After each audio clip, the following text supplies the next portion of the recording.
Assalamualaikum warahmatullahi wabarakatuh. Perkenalkan, nama saya Mahkrom, NIM 41617320002. Di sini saya akan mereview artikel dari jurnal ilmiah nasional dan internasional dengan tema keandalan. Review ini dilakukan pada mata kuliah Perancangan Sistem Keandalan dan Pemeliharaan dengan dosen pengampu yaitu Pak Didi Junaidi. Baik, yang pertama jurnal nasional. Di sini saya mengambil judul yaitu analisis keandalan sistem distribusi menggunakan program analisis kelistrikan transient dan metode section teknik. Jurnalnya adalah Jurnal Teknis ITS. Volume dan halaman itu volume 1, nomor 1, ISSN 23019271. Ini dirilis tahun 2012. Penulisnya adalah Hengki Projowijaksono, kemudian Satriadi Hernanda, dan Ontoseno Penangsang. Reviewer saya sendiri, saya review di tanggal 9 Oktober 2021, dan di sini ada sumber dari jurnal tersebut.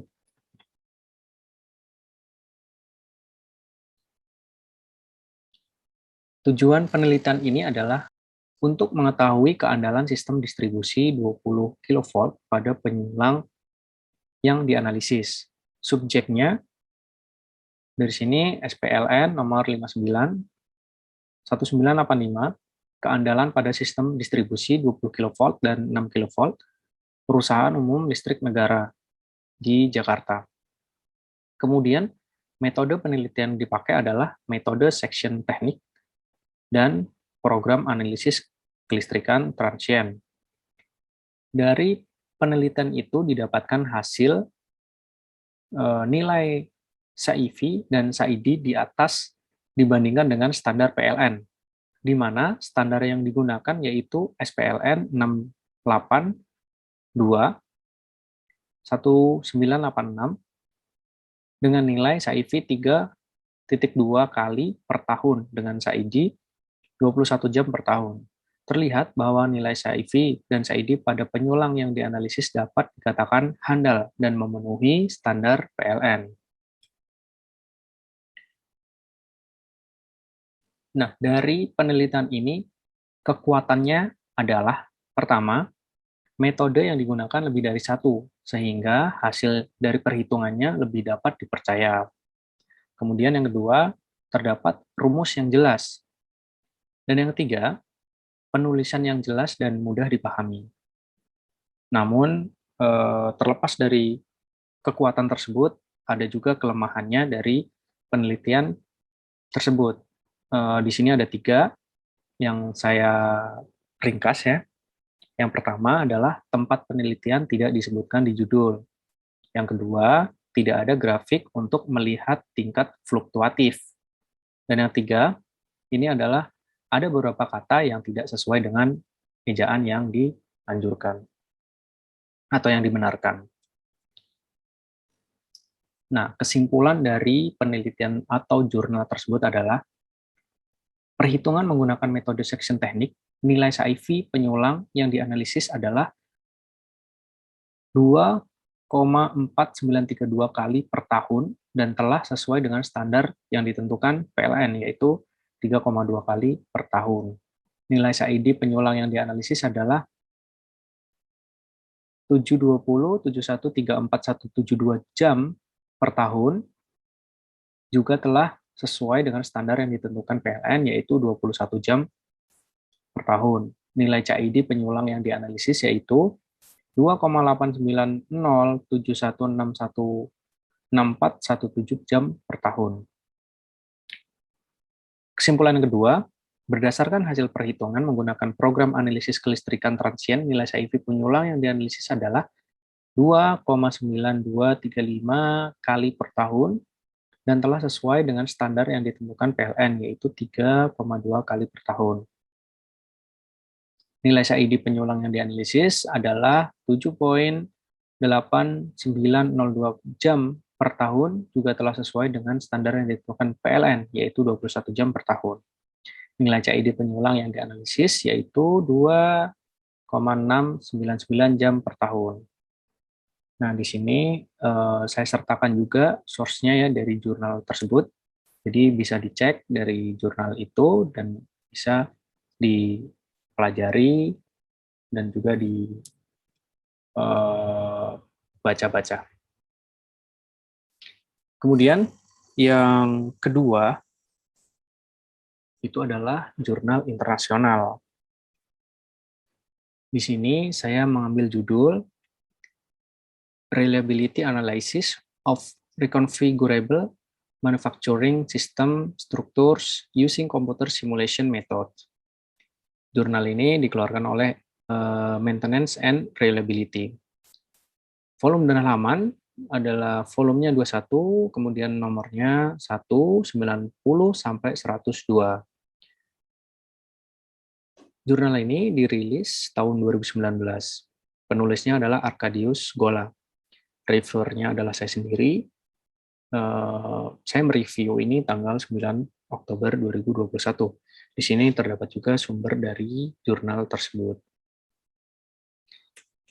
Tujuan penelitiannya adalah membahas proses memilih struktur sistem manufaktur dengan keandalan mesin yang berubah, yang memungkinkan untuk mengakomodasi perubahan ini untuk menjaga kestabilan proses produksi. Subjek dari penelitian adalah implementation of the concept of reconfigurable manufacturing system atau disingkat RMS, which combine the advantage of traditional manufacturing lines and flexible manufacturing systems. This facing the demands placed on modern manufacturing system. Kemudian metode yang dilakukan dalam penelitian ini adalah metode analitik dan metode simulasi komputer. Dari penelitian itu didapatkan hasil produktivitas sistem yang diharapkan menurun dengan menurunnya keandalan mesin dalam subsistem peralatan mesin. Namun demikian, berbeda dengan keandalan sistem penurunan produktivitas yang diharapkan, serupa masing-masing struktur yang dianalisis dan hampir proporsional. Dalam merancang RMS, tidak cukup hanya menganalisis keandalan sistem, karena analisis semacam itu tidak memberikan gambaran lengkap tentang produktivitas yang dapat dicapai, yang merupakan masalah mendasar dari sudut pandang operasi sistem. Masalah utamanya adalah fakta ekspansi tidak selalu memungkinkan sistem untuk menghasilkan volume produk tertentu. Ada kemungkinan, terlepas dari kebenaran metodologis desain, sistem tidak akan memiliki kapasitas produksi yang cukup untuk memenuhi permintaan saat ini. Artinya, metode analisis yang digunakan pada tahap perancangan sistem tidak mencukupi, dan hasil yang diperoleh dengan penggunaannya harus diverifikasi menggunakan metode simulasi. Dalam kasus yang sedang dianalisis, satu-satunya konfigurasi yang membutuhkan kapasitas produksi yang dibutuhkan adalah konfigurasi A. Mempertimbangkan analisis keandalan di jurnal di bagian 4.1, struktur ini lebih disukai karena menjamin produktivitas stabil selama masa pakai sistem. Nah, di sini saya melihat ada kekuatan penelitian, kemudian juga ada kelemahan penelitian. Kekuatan penelitian, yang pertama, metode yang digunakan lebih dari satu, sehingga hasil dari perhitungan lebih dapat dipercaya. 2, terdapat rumus yang jelas. 3, penulisan sangat jelas dan mudah dipahami. 4, terdapat grafik untuk melihat tingkat fluktuatif data. Untuk kelemahannya ada 2. Pertama, tempat penelitian tidak disebutkan di judul. 2, penulisan data ada yang tidak sesuai EID. Jadi ada beberapa data yang miring sehingga pembaca sedikit sulit untuk memahaminya.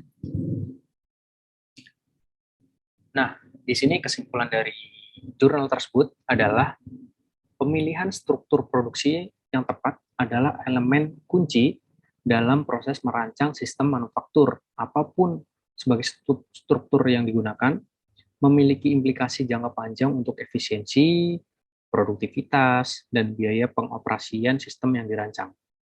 Hal ini juga berlaku untuk sistem manufaktur yang dapat dikonfigurasi ulang, yang saat ini menjadi salah satu fokus utama penelitian di bidang perancangan sistem produksi modern. Nah, dalam penelitian ini, upaya-upaya yang dilakukan untuk menilai struktur RMS yang dirancang dari sudut pandang perubahan dalam keandalan mesin komponennya, seperti ditunjukkan oleh analisis, jenis konfigurasi sistem memiliki dampak langsung pada keandalan sistem secara keseluruhan. Keandalan sistem tersebut berubah secara tidak proporsional, seiring dengan perubahan keandalan mesin dan peralatan produksi yang membentuk sistem. Dalam hal ini, yang terpenting adalah seperti yang ditunjukkan oleh eksperimen simulasi, perubahan keandalan sistem tidak tercermin dalam produktivitas yang diharapkan dari sistem, walaupun menurun dengan penurunan keandalan mesin, relatif tidak tergantung pada jenis struktur produksi. Dan yang terpenting lagi adalah sistem yang secara teoritis dapat mencapai tingkat efisiensi yang diperlukan, mungkin tidak dapat mencapai volume produksi yang diasumsikan. Nah, untuk memverifikasi produktivitas sistem yang dirancang dan menghilangkan kesalahan yang tidak dapat diidentifikasi dengan menggunakan metode analitis, seseorang perlu melakukan tes simulasi. Nah, dari hasil simulasi saat ini menunjukkan bahwa struktur RMS dengan tahap produksi yang lebih sedikit adalah jenis struktur yang disukai karena memastikan stabilitas proses.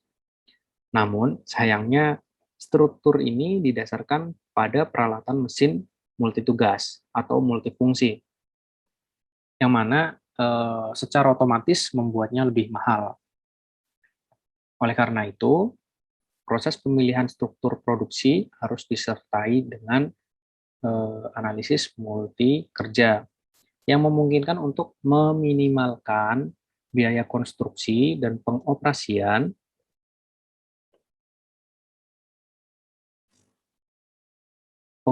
sistem dengan tetap mempertimbangkan karakteristik kinerja yang diperlukan serta keterbatasan operasional, teknis, dan organisasi.